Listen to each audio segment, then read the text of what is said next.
பல பழமையான சிறப்புமிக்க ஆலயங்களை கொண்ட பெருமை கொண்டது.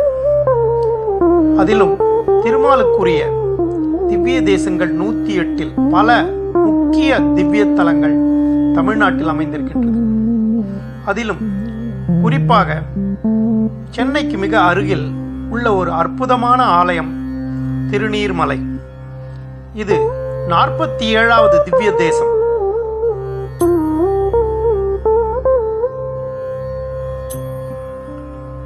திருமால் பெரும்பாலும் நின்ற கோலம், அமர்ந்த கோலம், சயன கோலம் என்ற 3 நிலைகளில் ஏதாவது ஒரு கோலத்தில் அருள் பாலிப்பது வழக்கம். காஞ்சிபுரத்தில் ஸ்ரீ வைகுண்டநாதர் ஆலயத்தில் நின்ற கோலமாகவும், அமர்ந்த கோலமாகவும், சயன கோலமாகவும் ஆகிய 3 கோலங்களில் காட்சியளிப்பது சிறப்பு. ஆனால் திருநீர்மலையில் மட்டும் 4 கோலத்தில், அதாவது நீர்வண்ணனாக நின்ற கோலத்திலும், அரங்கநாதனாக சயன கோலத்திலும், சாந்த நரசிம்மனாக அமர்ந்த கோலத்திலும், உலகளந்த பெருமாளாக நடந்த கோலத்திலும் காட்சியருள்வது மிகப்பெரிய சிறப்பு. வேறு எந்த திவ்ய தேச ஆலயங்களிலும் காண முடியாத அபூர்வம் இது. அது மட்டுமல்ல, இங்கே பெருமாளுக்கு புஷ்ப விமானம், சாந்த விமானம், ரங்க விமானம் மற்றும் பிரம்மாண்ட விமானம் எனும் 4 விமானங்களை கொண்டு இங்கே அருள் பாலிக்கிறார்.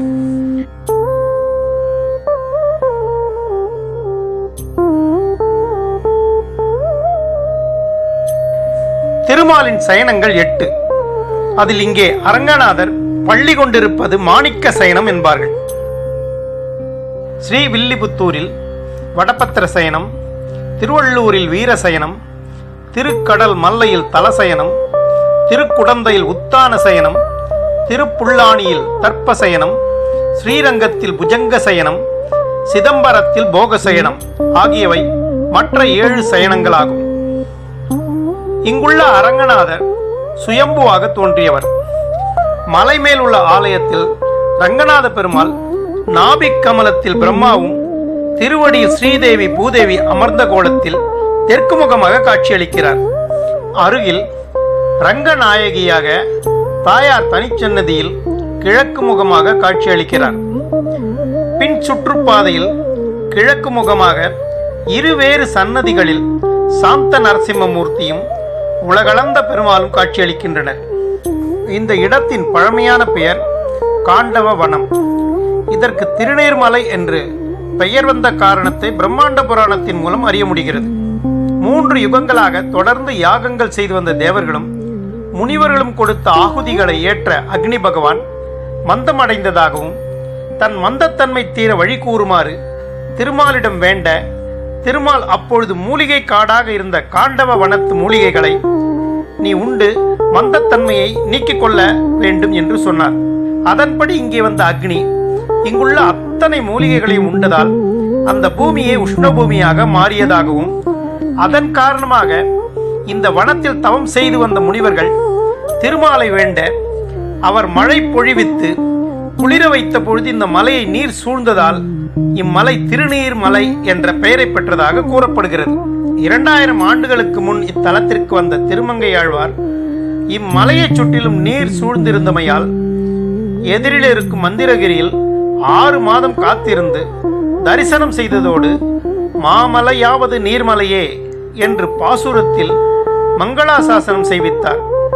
பூதத்தாழ்வாரும் இத்தலத்தை மங்களாசாசனம் செய்வித்துள்ளார் என்பது மேலும் சிறப்பு. அது மட்டுமல்ல, இத்தலத்தில் பிருகு முனிவரும் மார்க்கண்டேயரும் தவம் செய்து வேண்டியதால் அவர்களுக்கு பெருமாள் திவ்ய ரூப தரிசனம் அருளினார் என்ற புராண வரலாறும் கூறப்படுகிறது. அடிவாரத்தில் உள்ள நீர்வண்ண பெருமாள் ஆலயத்தில் நீர்வண்ண பெருமான் சன்னதியும், ஸ்ரீ ரங்கநாதர் ஸ்ரீ ஆண்டாள் உற்சவர் சன்னதியும், வெளிப்பிரகாரத்தில் ஸ்ரீ அணிமாமலர் மங்கை தாயார் சன்னதியும், ஸ்ரீராமர் சன்னதியும், திருப்பள்ளி அறையும் அமைந்துள்ளதோடு கோயிலின் திருக்கிணறும் பரமபதவாசலும் அமைய பெற்றுள்ளன.